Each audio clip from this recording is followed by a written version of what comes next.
Hey, welcome to Playing for Keeps, the show where we take a deep dive into emotional intelligence, sex, love, adult attachment theory, mental health, therapy, and everything in between that creates great relationships.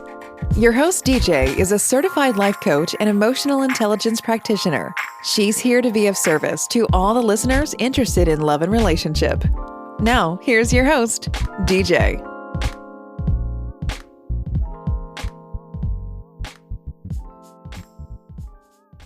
Hey everybody, it's your girl DJ with Playing for Keeps podcast, and today we have Thais Gibson. She is an author, speaker, and co-creator of the Personal Development School. She is extremely passionate about personal growth, the subconscious mind, and connecting with others. With an MA and over 13 different certifications ranging from CBT to hypnosis, Thais strives to continuously learn and grow. Thais is best known for her contributing work and research on attachment theory and the impact of attachment trauma on our adult romantic relationships. She overlaps attachment trauma challenges with personal core wounds, limiting beliefs and emotional patterns at the subconscious level to give us deeper insight into ourselves and our relationships. Her book, The Attachment Theory Guide, was written on this topic, and YouTube channel often focuses on educating people on how to subconsciously reprogram this area of their lives. After overcoming her own challenges with addiction in her early years, Thais is profoundly determined to educate people on how they can reprogram painful or limiting programming in their own mind. She is focused on helping people retrain their brain to achieve relationship fulfillment, abundance, and personal freedom in their lives. Today, she is here to speak on self-sabotage and the subconscious mind. How are you doing today, Thais? I'm wonderful. Thank you so much for having me. I'm excited to be here with you. Thank you for coming on. So let's just kind of dive into it. Tell us a little bit about you, your journey, and just how you got here. Yeah, so my journey was definitely really personal. All the work I'm doing, I'm definitely like my whole heart's in it because I grew up and I definitely had a lot of attachment traumas in childhood. Went through a lot of challenges, definitely didn't know how to navigate or process my emotions and some of what I was experiencing. And I was an athlete. So I was trying to get a soccer scholarship from Toronto to go to the US. And basically in one of my early scouting years, I had a really bad knee surgery and got addicted to painkillers right after. And so that really took me on this trajectory of like being really motivated to try to get better, but just feeling like I was losing this battle with myself. Like I would journal. I was like 14, 15, 16. I'd be journaling. Like I'm going to avoid the girl. There was a girl I was getting them from at school. And I would like say, I'm going to go down this hallway instead of that hallway. And I'm going to avoid her. And I'd be journaling all these things to try to not repeat the same patterns, not repeat the same mistakes. And it was like this daily losing battle in the relationship to myself. I'd be like, I'm going to stop doing this. This is the last time. And then right there you go. Like same thing. So I struggled with basically like daily opiate use for the better part of 7 years and tried a lot of things. I did the whole rehab thing, a whole bunch of different, tools and strategies, AA, NA, things that weren't really working for me personally. Not that I don't think they can work for people. But one day I was still high functioning. So I still went off to school, did get a soccer scholarship. And then one day I had somebody say to me in one of my psych classes, the conscious mind can't outwill or overpower the subconscious mind. And I heard them say this and I was like, oh my God, this is my battle. Like, this is what I've been struggling with. Like my conscious mind being like, this is the last time, I'm not going to do this anymore. And my subconscious mind pulling me back. And it was like this kind of earth shattering moment for me after trying so many things to finally understand that like I wasn't weak. I wasn't helpless. I just had subconscious programs that were always going to be there until I did the reprogramming work. So that like really set me on this huge trajectory towards like, I'm going to learn everything I can about the mind and how it works and neuroplasticity and the subconscious and all these different things. So huge blessing ultimately, because I went on to super heal and do the work that I'm doing now. And that took me to, again, like doing all these certifications, being in school for quite some time. And then I ran a practice that was very, very, very busy. I had about a 2-year wait list very quickly, and then went on to create the personal development school. And so that's where I am today now. Wow, that is amazing. One thing that stuck out to me that I love that you said was you realized that you weren't weak and it wasn't like a weakness for you, because a lot of people will think that they're weak. And in reality, like you said, it is a battle with the subconscious mind. Could you go more in depth with that saying that you said and just kind of break it down just for anybody who may have missed that? Yeah, 100%. So basically, 95 to 97% of our thoughts, behaviors, emotions, belief patterns are really coming out of our subconscious mind. And only 3 to 5% is our conscious mind. And so we cannot ultimately like outwill that. We can make little decisions for short periods of time, but we can't just overpower it or be like, we're going to change this and do it in one fell swoop from a place of will. What we have to be able to do, and which can sometimes happen by accident or as a result of certain circumstances, we have to reprogram the programs that are working there. So a really good example is like, we see so many people, for example, fail their New Year's resolutions within the first week. And it's like, why? Well, it's because your conscious mind has a plan that your subconscious is not on board with, and programs are working against them. And so if your conscious is against your subconscious will always win. But your conscious mind can hack your subconscious. It can find out what those limiting programs are, isolate them, and reprogram them. And when you get your conscious and subconscious working together on the same page, that's when we start to really see huge change and transformation and get freedom back in our lives again. Wow. Okay. Thank you for that breakdown. So, as far as I want to dig into sabotaging behaviors in dating, because I know that, and I know that's like a big general thing, but, and I know you work with a lot of people. Would you be able to think of some things that people do as far as self-sabotaging, like while dating, and then how can they reprogram to fix that?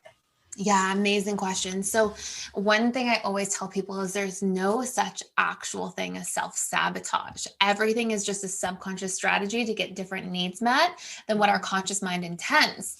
And that's what self-sabotage is. Self-sabotage, if you really break it down, is exactly your conscious mind has a plan, your subconscious mind has a different plan.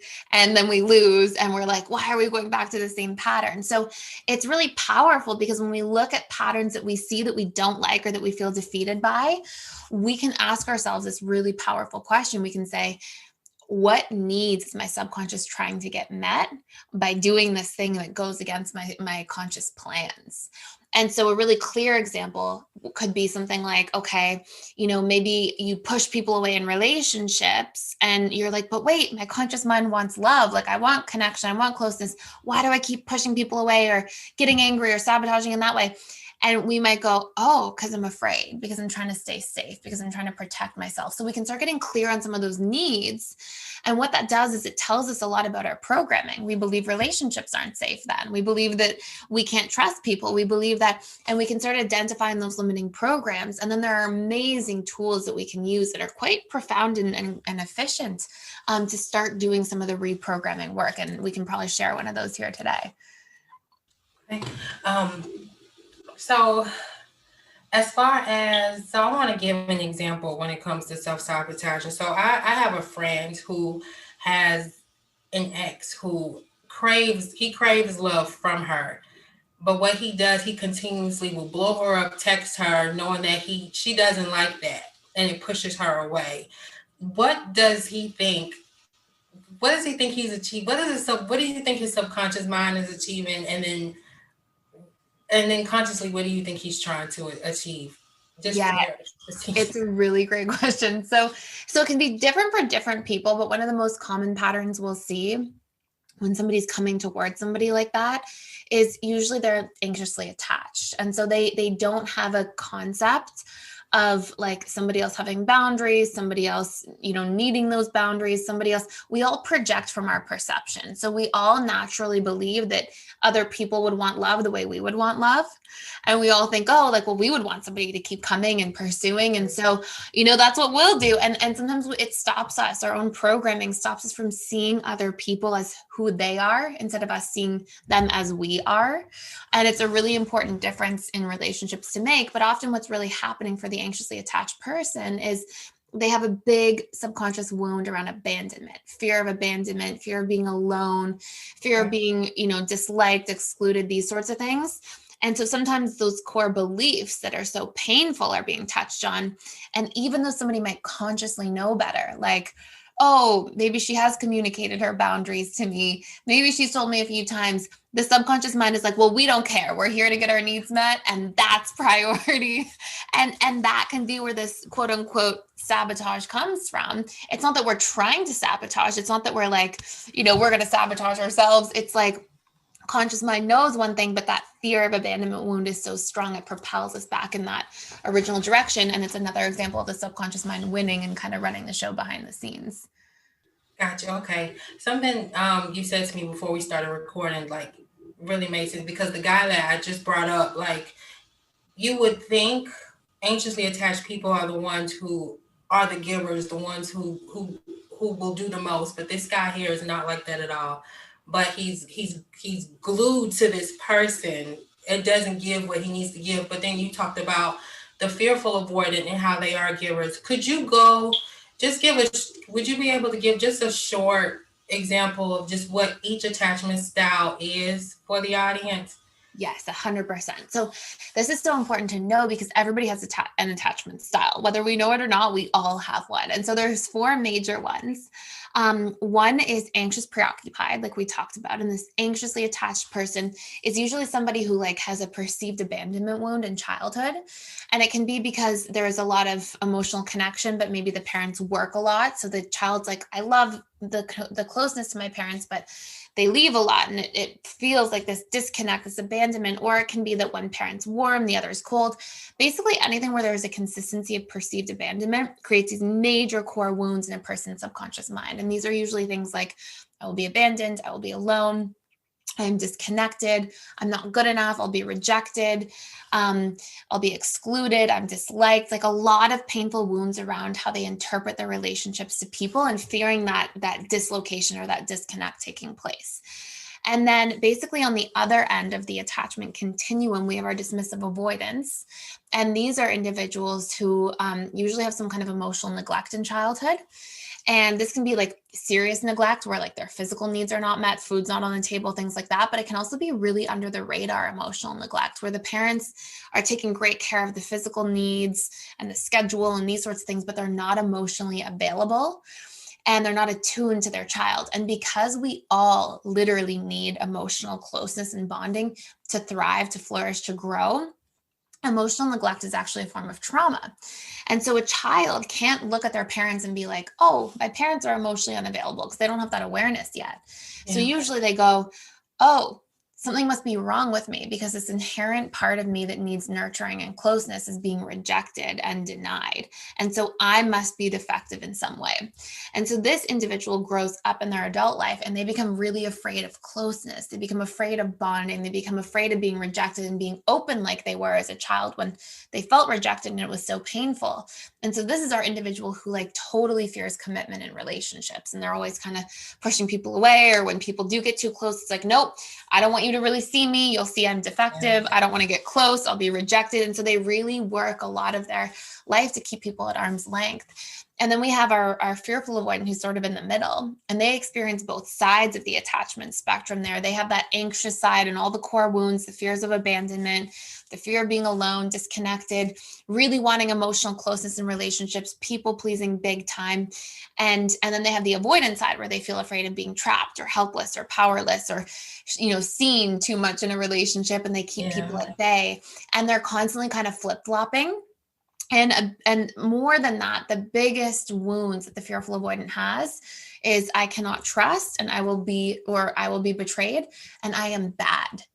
And fearful avoidance usually have a lot of responsibility to others in their upbringing, whether it's emotional, whether it's physical, and it can be things like having a parent who's an alcoholic, and you're the caretaker in some way, and you have to abandon yourself to caretake them in order to feel like you're safe and can survive.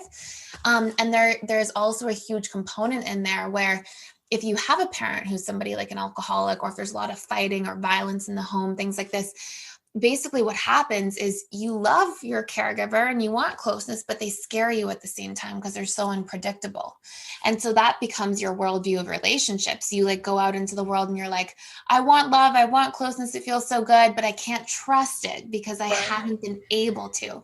And so these are 3 insecure attachment styles, and hopefully everybody can kind of resonate like which one they are in there. And then we have secure, and the secure person, which is I think a lot more rare nowadays. Although we can definitely reprogram ourselves to get there. The securely attached person usually gets a lot of their feelings and needs met in childhood really consistently.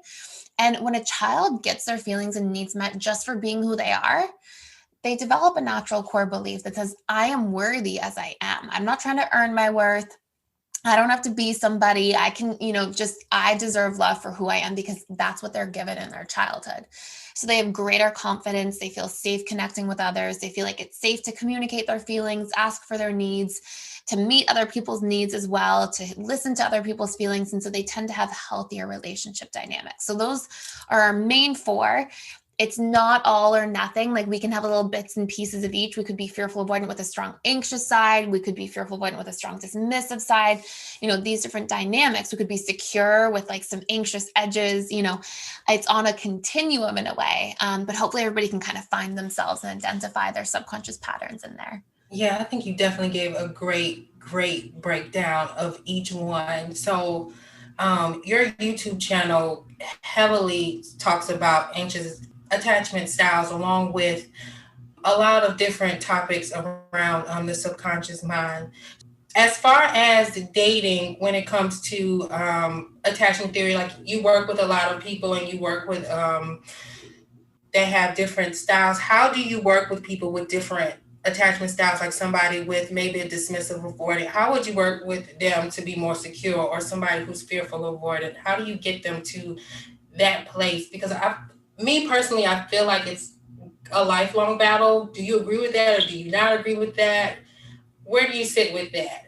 Yeah, I totally see why most people would think that, but it definitely doesn't have to be. So I would say the average person, if they're really willing to do the reprogramming work, starts to move very quickly towards secure within about 3 months. Yeah, it's just that we have to be able to isolate and have the proper tools. So a couple things. So basically like what our attachment style is sort of based off of is we have different core wounds. And then we have different needs and sort of expectations and love languages and these sorts of things.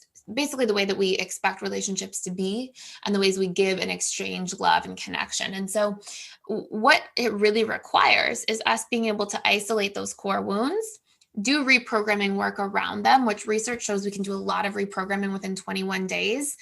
And I can share a couple tools to get people started if you'd like. And then, so we've got the reprogramming part of the core wounds. Then we have being able to identify our needs because it's part of who we are at a subconscious level, and then feel safe communicating our needs and meeting some of our own needs if we're always displacing them outwards to be met by others, but not filling our own tank halfway. So for example, like maybe we really want to feel encouraged. We want the needs for encouragement to be met in a relationship. But then maybe we're never encouraging ourselves. And in fact, we're always beating ourselves up in our internal dialogue. We have to be able to meet our need halfway. So we're not starving for it from the inside out. And then by the time somebody comes into our life who can meet it, we're like, I need to attach to you forever and I can't lose you, because we're actually attaching to these really deep needs that we don't have met. So when we can understand our needs, start communicating them, meeting them ourselves, and then we can understand people's blueprints for how they expect love and what some of their needs are so we can communicate more effectively.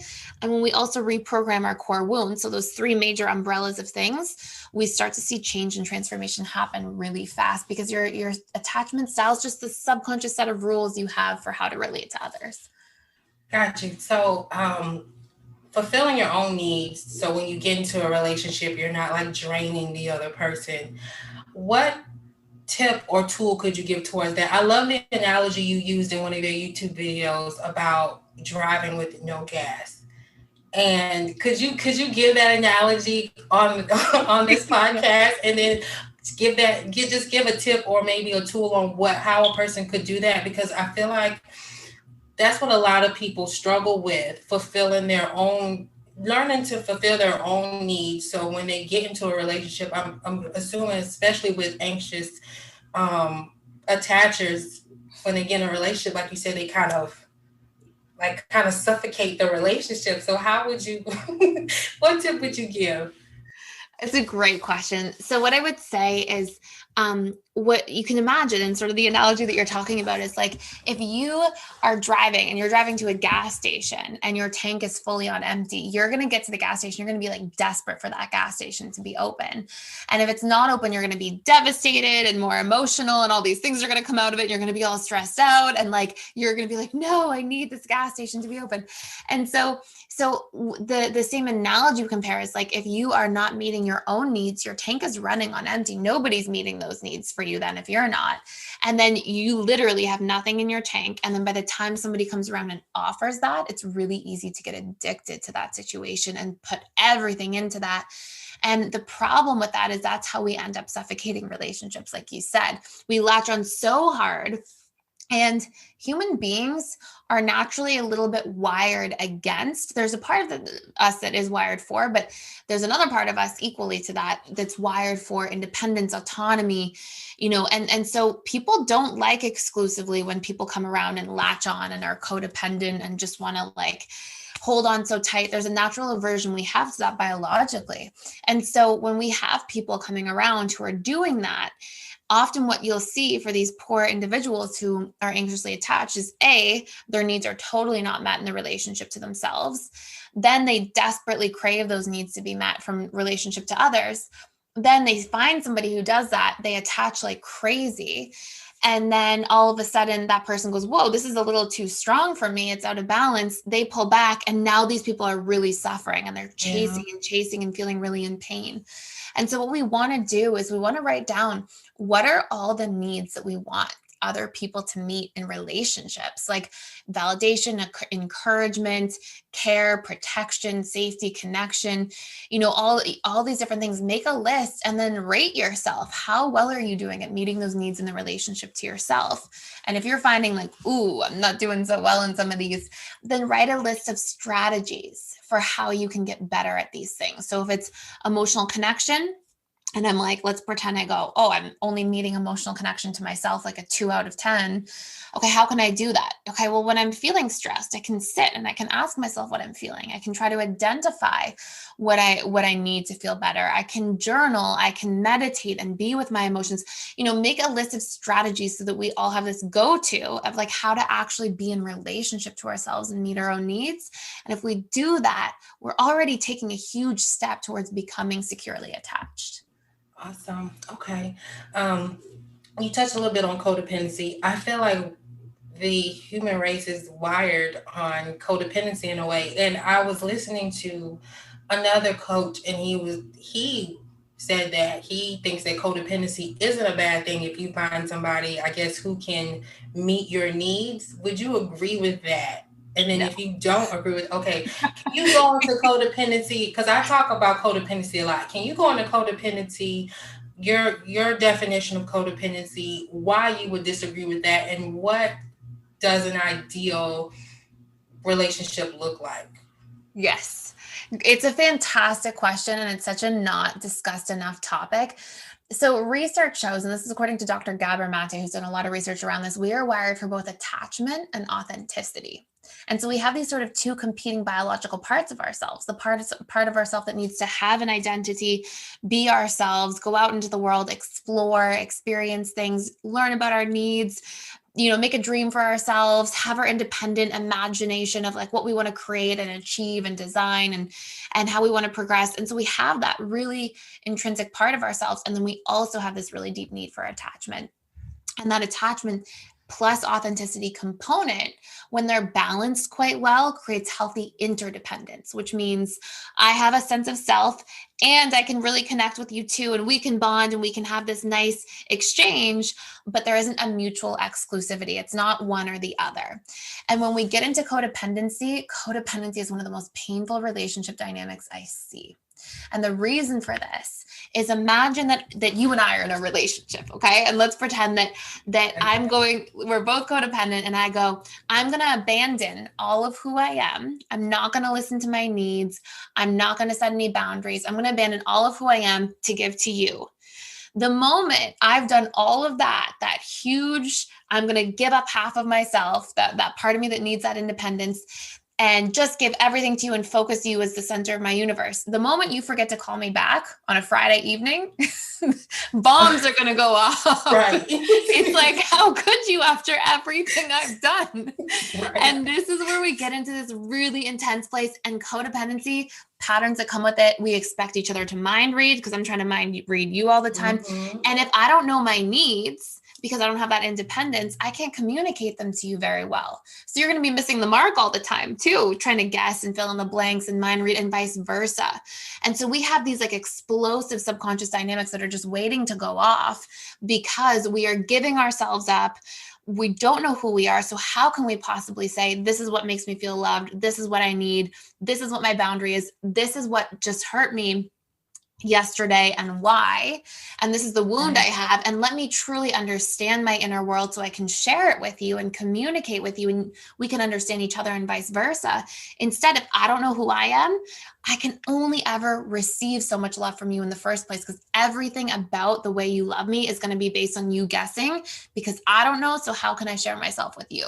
Right. And so then we give up our whole sense of self. We have all these, fill in the blank situations, and it's literally a recipe for chaos and disappointment. Right. I love how you broke that down. Like I do. I love how you broke that down, because I when I heard it, I was just kind of like, I haven't heard that in a long time. Like, I gotta ask the professional. I haven't heard that in a long time.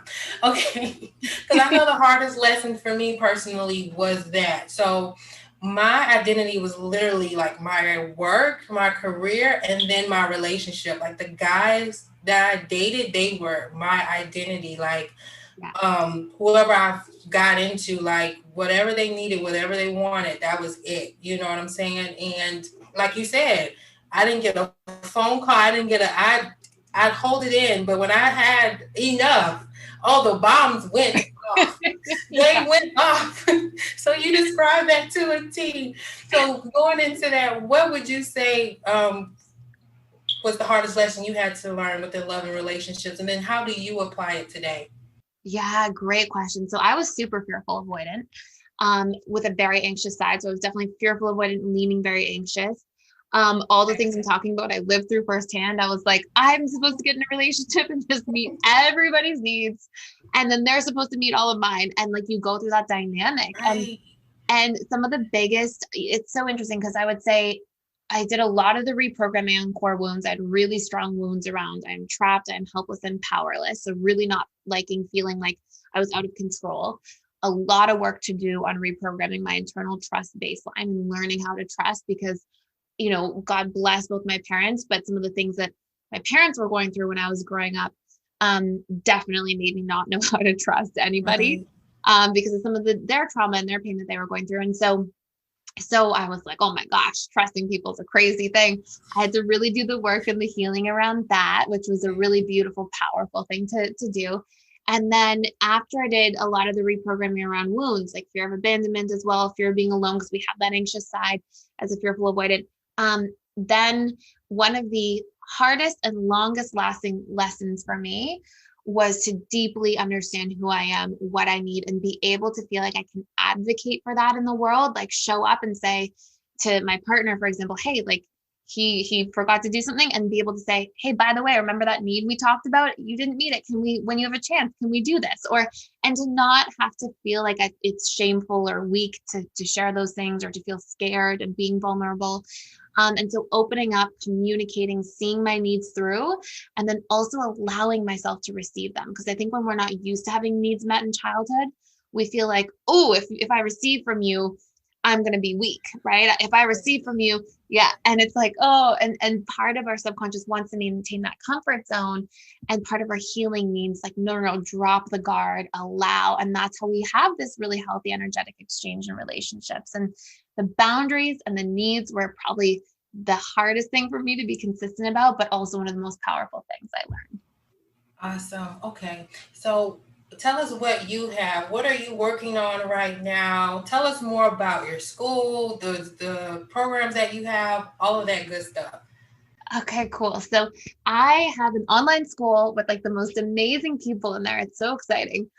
We have about 38 different courses right now. I add a new one every single month. We have everything from like codependency and enmeshment reprogramming, attachment style reprogramming, belief reprogramming. Like we've got all these different things, how to set boundaries, how to learn what your needs are, how to share your needs with other people, conflict communication courses, like pretty much everything under the sun that helps you navigate these dynamics.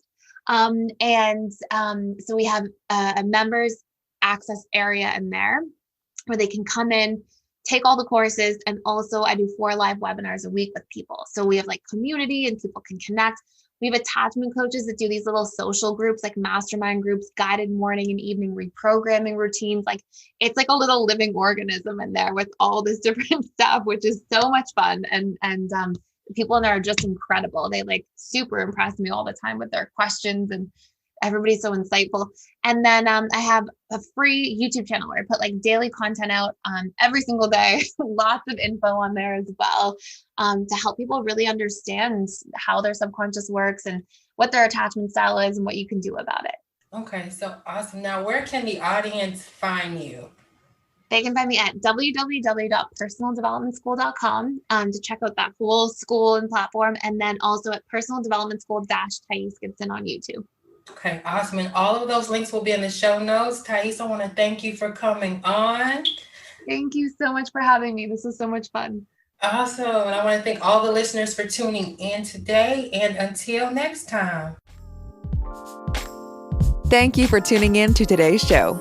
If you liked this podcast, please download and subscribe. If there's anything you would like to talk about in regards to relationships, or would like to be a guest on the show to speak on relationships or get advice, you can always connect via social media at Playing for Keeps, or email DJ at info@p4kdating.com. Thank you for tuning in, and bye for now.